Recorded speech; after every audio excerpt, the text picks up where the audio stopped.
Hello and welcome to Rock Paper Shotgun. A few weeks ago, I offered thoughts on the first couple of hours of Call of Cthulhu, Cyanide's take on the classic tabletop RPG in which you play as Detective Edward Pierce as he tries to solve the death of painter Sally Hawkins in Darkwater, the name of which pretty much tells you what to expect from the off. It's an eerie exercise in the Lovecraftian, crossed with detective-based roleplay. Demo aside, I've now played through the entire game, and with my sanity intact, can say if it's a cosmic horror or as predictably scary as a Jack-in-the-Box.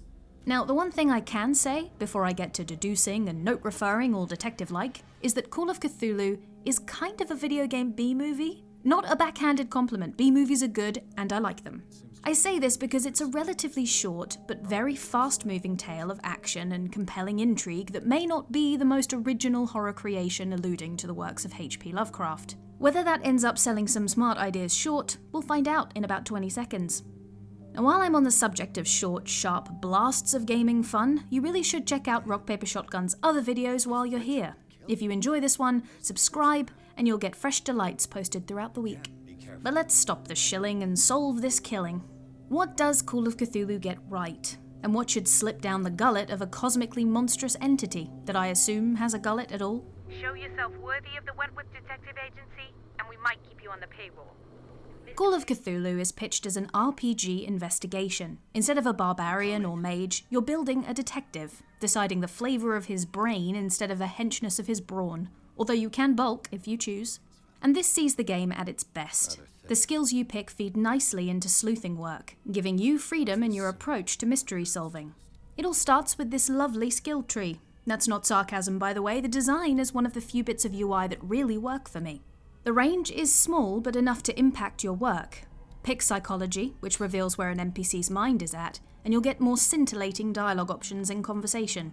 Pour character points into investigative skills, or the ability to spot hidden secrets, and more items and points of interest will pop up when nosing about the scenery. Presumably it also helps Pierce find his car keys. Not that you'll be driving much in this town that's, east of nowhere. But it all adds up to more plot specifics to ponder as you stroke your manly beard. Or, if you gain more knowledge in baffling rituals in the occult instead, your weird, supernaturally tentacly beard. It wouldn't be out of place in Call of Cthulhu. Check out these cuddlies. You have to be relatively selective. Character points don't grow on trees. Even so, this modest cluster of abilities lets you tailor your approach. My Edward Pierce has the expert investigation skills to reveal a code to a puzzle, but he also has the strength to pry open the door instead. I would say find a detective who can do both. What you read or pick up during the case can further alter skills in medicine and the occult as well. It feeds nicely into character development, as the more you poke and pry, the better you get at poking and prying. A more informed detective makes for a better detective, and a better detective puts more cosmic horrors in handcuffs. Oh, if it were only that simple. You look like you saw a ghost. There are things I can't explain. Tell us, what happened? The downside to a system that accommodates any kind of Pierce in conversation is that no kind of Pierce feels like a weird sort of bonus. There's a whole skill dedicated to eloquence, of teasing out info with your silver tongue. But once you realise that expert talents in investigation give you much broader options to wrangle info out of people, you begin to see abilities as parallel routes to exactly the same outcome. On the plus side, being able to shunt eloquence does let you play into the emotionally defective detective trope. I'm also not sure about the way the game optimistically prompts you to just give it a go in conversation. These test your insert skill here branches of dialogue appear to crop up if you've leveled a skill such as eloquence just enough so as not to be a complete failure, but not quite enough for you to be touted as an expert, or even professional. Call me a glass half empty kind of gal, but testing my more lackluster skills in conversation hasn't worked for me once. You're trying to manipulate me, Mr. Pierce. I hate to be taken for a fool. And after finishing the game, I still don't really understand its presence. Maybe I'm just incredibly unlucky. It's a shame that the world hands over its secrets so willingly to detectives of every kind, as the conversations are fun to navigate. Characters are suitably shifty, and the dialogue is layered enough that there's room to turn around a botched line of questioning with the right follow-up. Where so many games dunk you in a sea of paragon versus renegade choices, with a few shades of grey bobbing in between, Call of Cthulhu's interactions feel murkier, especially when you're speaking in an alien language. No!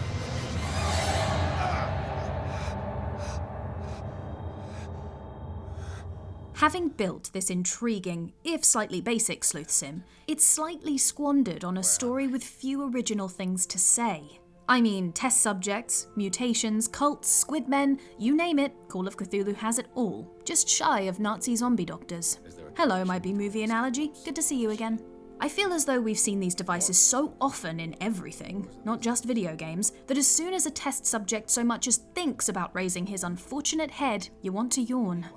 I guess the problem with having a dialogue system that promotes some subtlety is that the less subtle elements seem much less subtle in comparison. Walking in on a cult meeting in a network of underground caves, for example, culminated in a daft encounter, ending in gunfire and possibly death.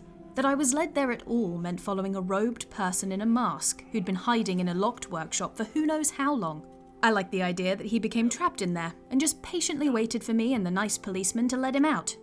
Well, after I'd spent a half hour overturning every stone in the mansion looking for clues.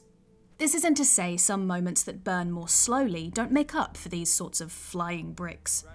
In another section, for example, you play as a different character, no spoilers as to who, as they try to manipulate their way into an office. It presents an intriguing perspective into the runnings of a hospital you'd experienced earlier as a different character.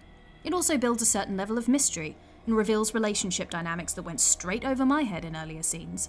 It added a little something to the plot, the game's characters, heck, even the environment. All good stuff. A few levels later, though, and you'll watch as Pierce fights a tentacled man in a boiler room with a piddly little fire poker. I don't object to seeing these plot devices wheeled out. It just seems a shame that Cyanide didn't choose to investigate more of them in the measured style established in the early hours of the game, and its meatier detective sequences. I'm all for intimate interrogations in creepy locations. Trying to pull out sudden thrills doesn't feel anything other than melodramatic.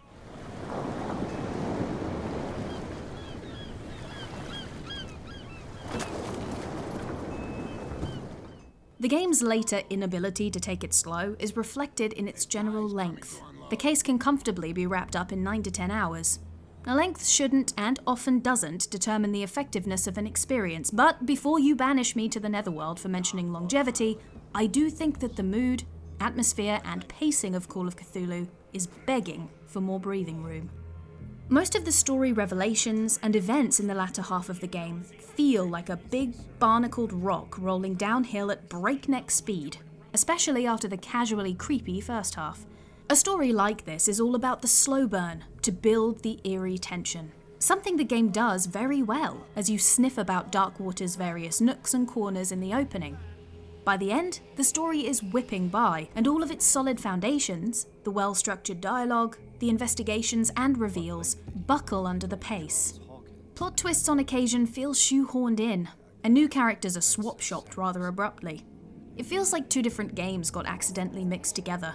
Maybe someone somewhere is playing a rollercoaster action game that suddenly becomes a slow mystery story in its second half. True, it does mean that things don't outstay their welcome, and there's seldom a dull or drawn-out moment, but I wish this exercise in supernatural detective work could have spent a little more time placing its ducks in a row. Of course, ducks are too cute not to mention normal for a review of Call of Cthulhu. Wait! No one knows the occult better than me. You might need my help. All right. I might need you after all. As uneven as this all might sound, I very much enjoyed the moments the game stumbled into other genres. In this level, for example, you have to rescue a character from a hospital.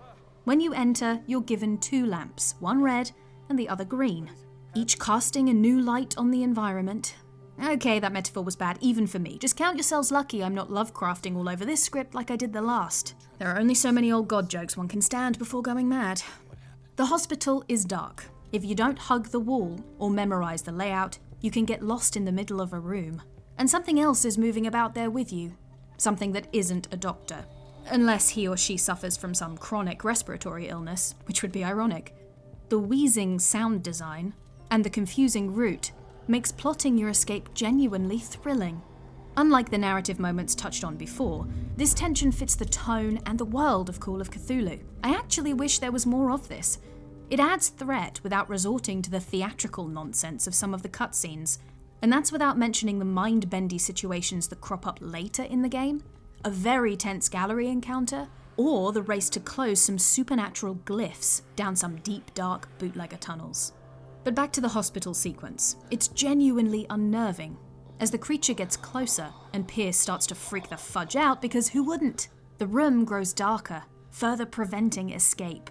It's not unlike how hiding away in a dark closet causes the view to warp proportionately with the protagonist's fear in other levels. His sanity changes the surrounding area here, and of course how you handle it, or don't.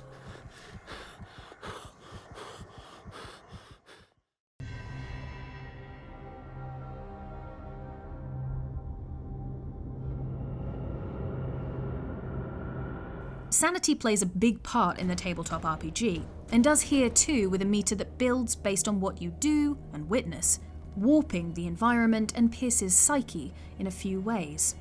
When I entered the widow's house, for example, I almost missed the strange goings-on around me. I went to find the gallery to see an allegedly cursed painting for myself. On the way, I could have sworn one of the portraits on the walls had eyes that were bleeding. But by the time I focused, it looked, well, as normal as an abstract painting can. In my earlier playthrough of the demo, I was unsure of how this meter would affect Pierce and my resulting experience. When I noticed that some of the symbols in the Sanity menu were still locked, I realised that your actions or choices have a direct effect. It seems as though the more you embrace the occult, the closer you get to insanity. Well, the more you know. When I found a mysterious book, for instance, one the game weirdly asked me if I wanted to read or not, I could only hear, "No! You must not read from the book!" in my mind, and so I decided not to. Why tempt fate? In a later scene, I found another similar-looking book locked away in a crate, and to quote the Mummy, because it doesn't ever get quoted enough, no harm ever came from reading a book. Then boom, would you look at that, an insanity marker filled up. In true Lovecraftian style, there are some things that man was never meant to understand. It makes you feel as though you're getting closer to something you'd better steer clear of. A warning with direct consequence, as in Eternal Darkness Sanity's Requiem. The smarter choices you make, the tighter Pierce's grip on his sanity will be, and the higher his sanity, the more capable he is of making rational choices by the end of the game.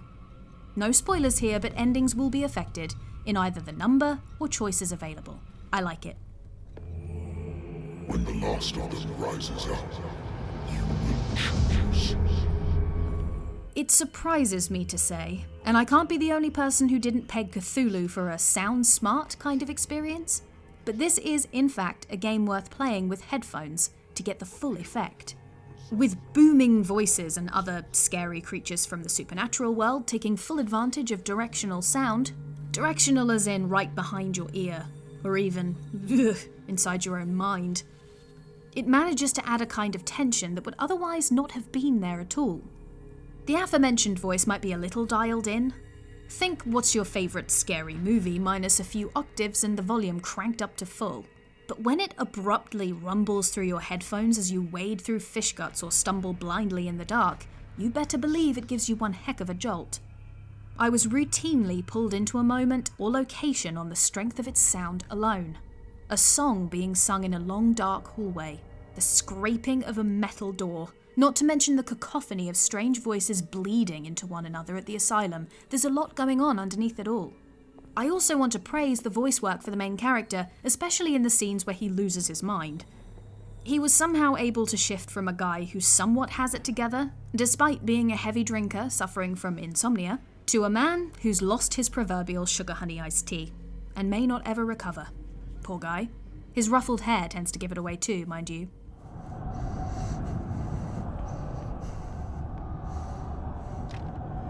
No, damn it!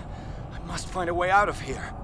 Though I enjoyed my time with it, Call of Cthulhu isn't quite the game I expected from the early preview I played. And I can understand why they showed off those early hours. They are arguably the game at its very best. That's not to say it doesn't work at all. The game has a pretty strong investigative foundation to work from, even if it feels as though you're being funneled towards a fixed goal. Puzzles, dialogue trees, sniffing about, leveling up are handled well, and you really feel them in those quiet sequences with the people of Darkwater. It's these segments in play that are well complemented by some well-executed, not to mention unexpected horror moments. If it wasn't for the pacing issues in the latter half, and the lack of subtlety in how it approaches some of its themes, it might be easier to recommend. Considering how short this game is overall, a weaker latter half is much more noticeable. Oh hey, a rhyme! Okay, now that I've made it through this review like a person who has their stuff together, it's time for my hair to ruffle along with my sanity. So please feel free to talk below and let me know what you think of Call of Cthulhu, and suggest other Lovecraftian games. It'll make for a nice surprise when the sanity effects cool off, and I can see straight again. I hope you enjoyed this video, and if you did, please feel free to subscribe for more like it. We cover all things PC gaming related, from Warframe rundowns to team Let's Plays and previews. Thank you for watching, and we'll see you again soon. Goodbye for now.